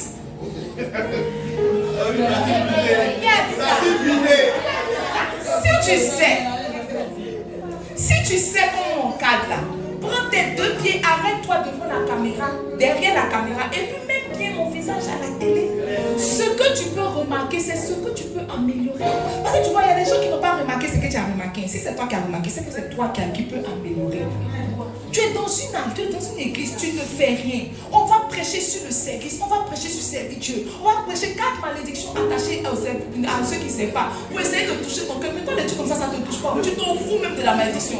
Toi, tu t'en fous de la malédiction. 4 bénéfices aussi. Est-ce que tu sais ce que tu peux avoir? Tu t'en fous de ce que tu peux avoir. Toi, tout ce qui est dans ta tête, c'est venir au culte. On n'a qu'à te mettre dans le cadre. Tu vas venir danser. Et puis tu vas retourner. Maintenant, supplément, tu viens m'expliquer un peu que 3 personnes t'ont poursuivi. Et tu as donné la solution. Et puis tu vas rentrer à la maison. Autrement, tu as de quelle église? Tu as d'église la restauration. Tu mens. Tu es un spectateur. Tu es un spectateur. On vient faire un peu de spectacle. Les dimanches, tu n'as rien à faire. Et puis tu viens faire. Pour qu'il y ait culte, tu sais toute la machine qui est derrière. Tu sais ce qu'il y a derrière. Pour avoir un culte, tu sais toute la machine. Tu sais pourquoi les chaises ne sont pas remplies? Parce que tu n'as pas pris ta bouche pour aller évangéliser hier. Si tu avais évangélisé hier, la salle allait être remplie. Mais tu dis que regarde, l'église est vide. Ou bien, comment tu vois ça? Je ne vois pas. Je ne vois pas. Tu es à la maison, tu es couché comme ça. Éternel, bénis-moi comme ma victoire. Seigneur, vois mon cas. Quand on va voir ton cas, toi tu vas rejoindre Dieu. Ton cas mérite que tu rejoignes Dieu. Quand on aime Dieu, on le sait. Dis à ton frère, quand on aime Dieu, on le sait. Tu as un talent, tu peux nettoyer l'église. Tu peux prendre tes 2 doigts, balayer dans le jardin, nettoyer l'église. Tu peux venir placer les chaises, tu peux venir apprendre un instrument, tu peux venir faire la communication. Tu penses à Madame Otoma. Madame Otoma, elle était mobilisatrice, elle partait chercher les âmes le matin. C'est moi qui lui ai dit que ne va pas chercher les âmes, n'est-ce pas? Viens faire la communication. Et ça pesait sur mon effectif parce qu'avant qu'elle soit là, elle revient avec les âmes. Tu peux apprendre la communication pour faire comment filmer et puis elle va aller chercher les âmes. Ou bien toi-même tu peux aller chercher les âmes. Il y a des gens qui se lèvent le matin très tôt pour aller mettre les gens dans le car pour venir. Quand tu viens au qui tu t'assis. Assieds-toi derrière. Non, je préfère devant. Assieds-toi devant. Non, je préfère derrière. Tu as quoi? Demande à ton mari, tu as quoi? Demande-lui, tu as quoi? À moins que tu aies une autre église. Si tu as une autre église, il faut partir de ton église. Si tu as une autre communauté là, il ne faut pas faire d'infidélité à ton pasteur. Va dans ton église et t'as. Mais si cette église est ton église, deviens serviteur. Il y a forcément quelque chose à faire. Je n'ai tellement pas de chance que je me suis rabattue sur les enfants de l'équipe de l'école du dimanche. École du dimanche, ils font cours de chant et de piano après le culte, avant de partir à la maison. Parce que je me dis que l'église, c'est pas maintenant. L'église, c'est dans 5 ans. L'église, c'est dans 10 ans. Les grands, là, ils sont déjà au CM2, ils vont aller en 6e. Combien 5 ans sur leur âge là? Ils sont peut-être en première, en terminale. Ils seront mes prochains pianistes, mes prochains chants. Les filles là chantent mal jusqu'à toi, tu sais chanter. Mais on n'entend pas, on ne voit pas ta gorge ici. Ta gorge, on n'entend pas ici. Mais il faut te voir sous la douche. Ton talent est inutile. Ton talent est inutile. Tu ne sers à rien. Et remarquez, la plupart de ceux qui ne servent rien à l'église, ne servent à rien à l'église, sont ceux qui sont exigeants avec Dieu. Sont ceux qui sont. C'est sur base de. En fait, toi, tu vas te baser sur quoi pour demander quelque chose à Dieu? Tu vas te baser sur quoi? Tu vas te baser sur quoi? Tu vas te baser sur quoi? Seigneur, regarde, tu vas te baser sur quoi? Dis-moi, en fait, pour toi, le souffle de vie est suffisant. Le contrat entre Dieu et toi, c'est le souffle de vie. Tu respires le matin, c'est tout pour toi. Tu vas te baser sur quoi pour demander à Dieu? Hey. Seigneur, je veux un enfant. Tu me donnes un enfant maintenant. J'appelle l'enfant de mon. Tu n'auras rien. J'appelle le mariage. J'appelle le mariage. Tout esprit qui avait enchaîné nos bacs dans la famille, je le brise. Maintenant, mariage, il a tout fait les déclarations. Mais c'est la folie, tu vois. Il y a des gens qui ont rencontré leur mari en servant. Ruth a rencontré Boaz. Qu'elle est en train de servir. J'appelle mon Boaz, j'attire mon Boaz. Elle n'a pas attiré Boaz, elle servait. Elle servait. Même quand Jésus est allé chercher Pierre, celui qui en allait fonder l'église, il était en train de pécher. Il péchait, il a appelé Jacques et son frère Jean. Ils étaient en train de réparer les filets sur le navire. Hier, le pasteur a dit qu'on n'oriente pas une voiture qui n'est pas en mouvement. Tu n'es en train de rien faire et tu exiges de Dieu que Dieu visite ton cas. 2026 sera mon année. 2026 sera ressembler à 2025 pour toi tant que tu ne lèves pas tes fesses de la chaise.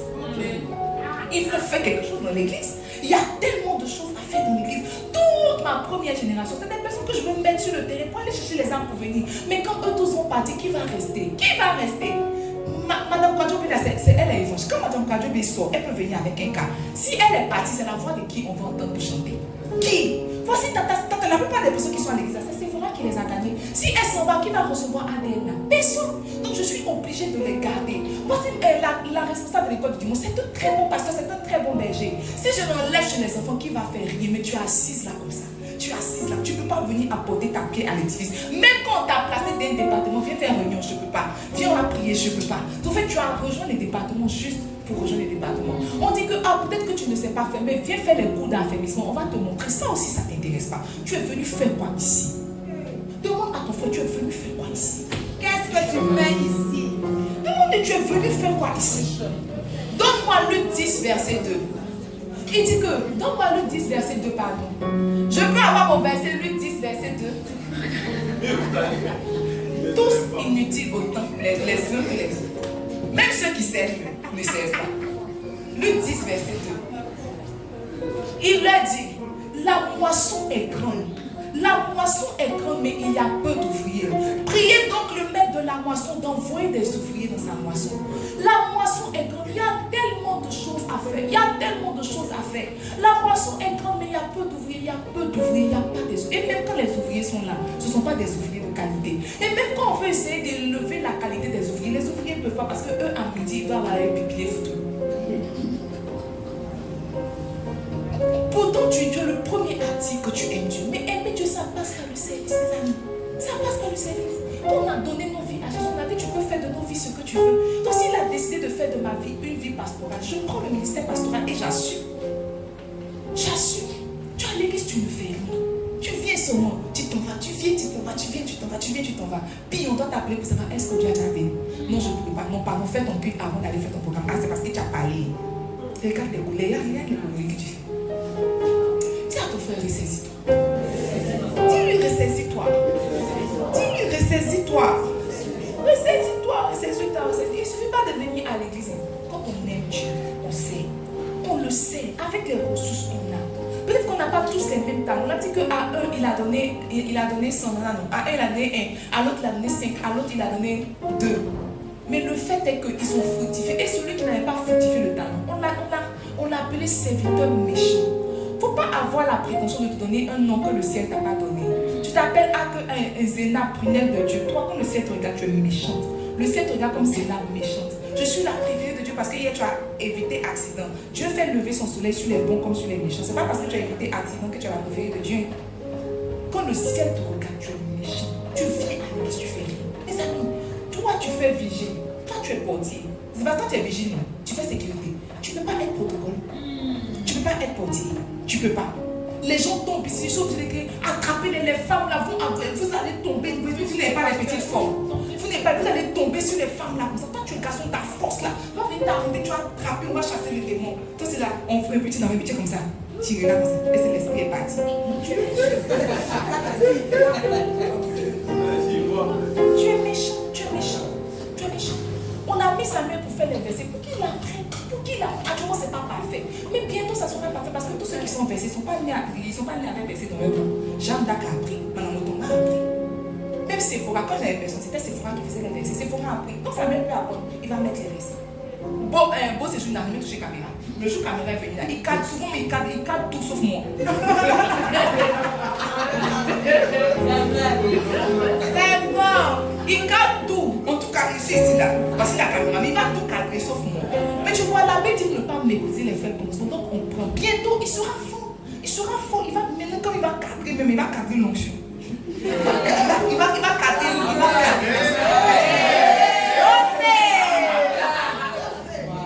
va cadrer l'esprit. Ce n'est pas parfait. Tu vois, tu attends que ton don soit parfait pour faire quelque chose. Il y a de jolies filles à l'église. Il faut être hôtesse. Je suis obligée de mettre ce qui est là. Mais tu vois, tu es tellement belle. Tu es tellement belle. Ta beauté naturelle te fait un petit tu es là. Vous savez, Pasteur Mohamed a dit quoi? Pasteur Mohamed dit qu'il a été gagné à Christ à cause d'une personne qu'il a invitée. Quand il est rentré là, il a vu l'hôtesse là. Il est tombé amoureux. Non, c'est Pasteur Marcelo. Il dit que quand il a vu l'hôtesse là, il s'est dit qu'il va rester. Après le kit va parler à l'hôtesse. C'est ce qui a fait qu'on a eu le pasteur. Peut-être que toi tu es là. Tu ne sais pas parler, mais tu es là. Bonjour. On voit que tu es jolie comme ça. Le gars, c'est que Alex vient à l'église. Ah, André, il a trouvé ma belle rare. Il a trouvé ma belle rare. Il t'a le temps aussi, vous avez fait le management là. Dieu l'a touché l'onction dans son cœur. Lui aussi, il devient maintenant une hôtesse avec un autre. Vous devez être là, vous accueillez les gens. C'est pas comme ça on fait. Tu fais rien à l'église. Tu fais rien à l'église. J'étais obligée de prendre Manou. Elle fait accueil, elle fait formation. Manou fait les formations, mais elle est obligée de faire accueil parce que tu vois, si elle relève à l'accueil, qui va accueillir? Si il y a personne aussi qui fait formation, toutes les femmes aussi qui travaillent, chaque année, elles prennent une grossesse. Multipliez-vous. Depuis il fait l'église, chaque année, il y a 2 personnes qui accouchent. Il ne veut pas parler parce que moi aussi j'ai accouché. Je ne veux pas me plaindre parce que moi aussi j'ai accouché. Chacun, en fait, vous passez tous à la table. Il y a me concentrer sur quelqu'un où on va dire que là, comme ça, c'est fini. Ah, la meilleure chance. Il y a me rejoindre, enfant, c'est pas nouvelle. Mais quand même, toi, tu es un garçon qui tombe pas enceinte. Il faut venir servir. Il faut venir servir. Tu fais rien à l'église. Dis à ton frère, fais quelque chose à l'église. Tu lui fais quelque chose à l'église. Tu sais, peut-être qu'il y a un département qui t'intéresse. Mais on peut créer un département. Tu sais, il était dans une église quand il était plus jeune. On m'a mis responsable du patrimoine. Je comptais les assiettes de l'église. Je comptais les assiettes de l'église. Quand il y avait Agapé, c'est ce qui a fait que dès qu'il a commencé à faire l'église, on a acheté nos propres assiettes. C'est une expérience qui a fait ça. De quand on a commencé à faire l'église, la première chose, on a acheté nos assiettes. Quand on fait fête ici, on n'a pas d'assiette. C'est parce que dans ma vie passée, j'étais responsable du patrimoine. Quand on fait des fêtes comme ça, quand les gens me disent que j'ai Agapé de tribu, ok, je compte, il y a 200 assiettes, 200 cuillères, 200 fourchettes. À la fin, là, je reviens compter, tu as lavé, je place tout dans le truc et puis j'ai la clé du truc. Donc tous ceux qui veulent manger à l'église doivent me demander. Peut-être que toi, c'est compter assiette, tu sais faire. Dis-moi, je vais créer un département compter assiette. Nos assiettes ne pas beaucoup. Mais tu peux compter 30 assiettes, 50 assiettes, 100 assiettes. Tu peux. Pourquoi tu ne peux pas? Tu peux. Ah, tu vois, il y a besoin de responsables de cleaning. J'ai mis Christian. Bon, il commence, il débute. Venez rejoindre le département. Voici mon protocole que je vais chasser depuis. Il n'a qu'à aller chercher les âmes. Je ne trouve pas quelqu'un même qui va essayer de faire un protocole là. Tous ceux qui sont là, qui travaillent, veulent me voler, veulent voler mon argent, veulent me prendre.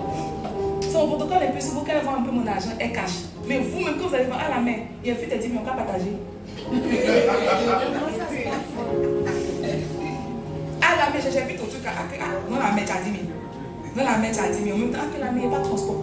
Souvent, elle me voilà, elle cache. Il cherche un protocole, elle va aller chercher les âmes. Parce que je vois le vrai ministère, ce sont les âmes. Tout ce que vous faites ici, ce n'est pas le vrai ministère. Le vrai ministère, ils ont déjà fait leur classe. Maintenant, la dernière classe qu'ils doivent faire, là, ce sont les hommes. Mais il n'y a personne derrière pour les remplacer. Ceux même aussi qu'il y a pour les remplacer s'en sortent pas. Ceux même qu'il y a pour les remplacer ne sont pas encore devenus chrétiens. Aidez-moi, aidez Jésus, aidez l'Église. Aidez-moi, aidez Jésus, aimez l'Église. Quand on aime Dieu, on sait. Quand on aime Dieu, on sait. Il n'y a pas un département dans l'Église que moi je n'ai pas fait. Il n'y a pas. C'est peut-être souvent quand tu vois quelqu'un pasteur, il ne faut pas vite le juger. Dieu sait. Il n'y a pas un département. Il était responsable de l'école du dimanche. Il était responsable de quoi? Chant. Il était responsable de communauté. Il était responsable de quoi? Protocole, accueil. Quand quelqu'un veut tomber, quand il met mon pied comme ça, il attrape le démon. Il ne peut pas tomber. Il ne peut pas. C'est pour ça que j'ai vu que quand on fait des livres, ça, il a pris quelques points. Il était avec tout ça là. Protocole attrapé. On avait les vieux, les stars de notre église. Il met sa guitare là ici. Quand il finit de chanter, il prend toutes les serviettes, il met lavé. Il était rompé, mais lavé les serviettes. Oh, c'est quand ils vont dans leur concert, dans les petits cas. Il me prend une partie. J'étais protocole. Groupe musical, j'ai fait accueil, j'ai fait bonjour, bienvenue. Et asseyez-vous tout le monde, les piches, la salle sent bon. Tout ça, on a fait. Et quand le dimanche, j'ai fait accueil des nouveaux, j'ai fait communication, il n'est pas fait. C'est tout que j'ai jamais aimé. Formation, j'ai fait. Tout ça là, tous ces parcours-là. On a fait gestion de culte, on a fait. Tu ne veux pas rejoindre un département. Tu ne veux pas. Quand on aime Dieu, on sait. Quand on aime Dieu, on le sait. Dis à lui, quand on aime Dieu, on le sait. Dis-lui, quand on aime Dieu, on le sait. Alors ce matin, je t'ai exposé à 5 moyens par lesquels, n'est-ce pas, tu pourrais exprimer ton amour à Dieu. Peut-être que pour toi, pour tout le monde, c'est le service, c'est pas peut-être. Donc, plus de tout est légal, il faut ajouter le service. Pour certains, c'est le toucher, n'est-ce pas? La consécration. Tu peux te consacrer pour prouver à Dieu que tu l'aimes. Tu peux te consacrer pour montrer à Dieu que, oh, tu es mon unique et je suis à toi. Tu peux donner, n'est-ce pas, des cadeaux, donner ta vie pour dire à Dieu que, Seigneur, prends ma vie, elle est à toi. C'est ça, non? Tu peux utiliser les paroles valorisantes. C'est le langage d'amour que j'ai partagé avec toi. Mais ce matin, la raison pour laquelle je veux que tu pries, je veux que tu dises à Dieu que tu l'aimes. Tu sais, quand on se marie là, on est marié pour la vie. Mais de temps en temps, tu peux être au bureau et puis tu reçois un bouquet de fleurs. Quelqu'un m'a dit que je veux réitérer mon amour pour toi. C'est pas ça. C'est vrai que tu m'aimes, mais tu vas redire à quelqu'un que tu l'aimes là. Tu n'as pas péché. On dit que trop de viande ne garde pas la sauce. Tu vas dire à Dieu que Seigneur, peut-être qu'avant je t'aimais avec mes émotions. Peut-être qu'avant je t'aimais à ma manière. Mais parce que j'ai été exposée à tes 5 langages d'amour, ce matin, je veux t'aimer comme tu désires être aimé. Je veux ajouter à mes émotions le service. Je veux ajouter à mes émotions les paroles valorisantes. Je veux ajouter à mes émotions, n'est-ce pas, la consécration. Je veux ajouter à mes émotions, Seigneur, les cadeaux. Seigneur, je veux t'aimer comme tu veux être aimé. Est-ce qu'on peut prier ce matin? Est-ce qu'on peut prier ce matin?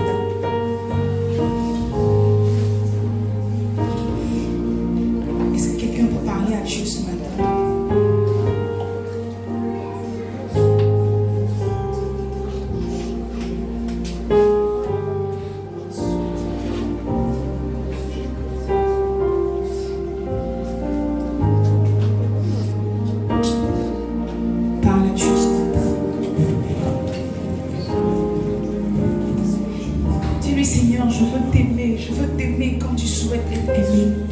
Seigneur, je veux me fonder sur ces 5 langages qui ont été exposés ce matin. Et je veux t'aimer comme tu désires être aimé. Seigneur, apprends-moi à t'aimer. Que mon amour ne soit plus émotif. Que mon amour ne soit plus émotionnel. Je veux prier, Seigneur. Je veux t'aimer. Je veux t'aimer avec mes actes. Je veux t'aimer avec mes actes. Je veux t'aimer, Seigneur, avec mes actes. Seigneur, je veux t'honorer avec mes paroles. Je veux t'honorer avec mes mots. Je veux t'honorer avec mes paroles valorisantes. Seigneur, je veux passer des temps de qualité avec toi. Je veux passer du temps avec toi. Je veux passer du temps avec toi, Seigneur. Plus de temps avec toi.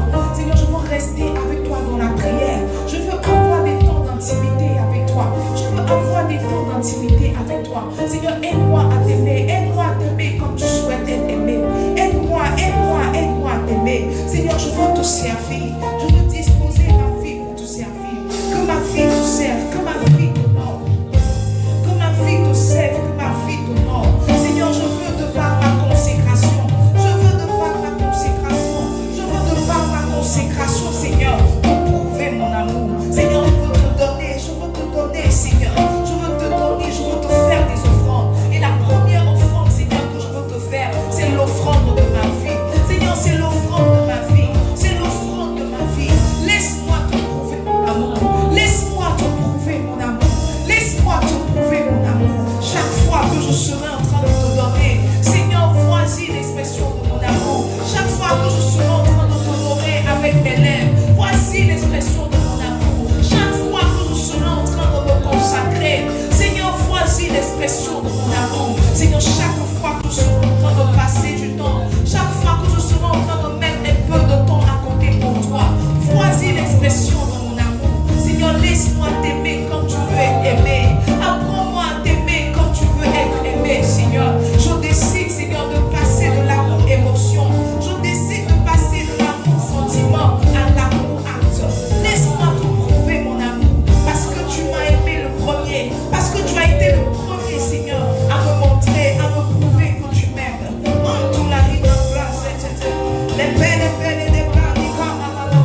personne de Jésus-Christ de Nazareth. Et nous, oh Seigneur, nous voulons te prouver notre amour. Chaque fois que nous serons en train de t'honorer avec nos lèvres, Seigneur, lisez l'expression de notre amour.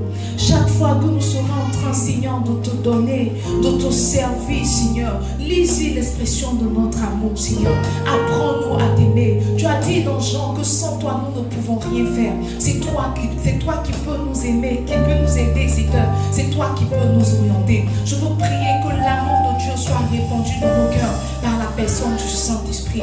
Merci pour ta grâce. Merci pour ta vie.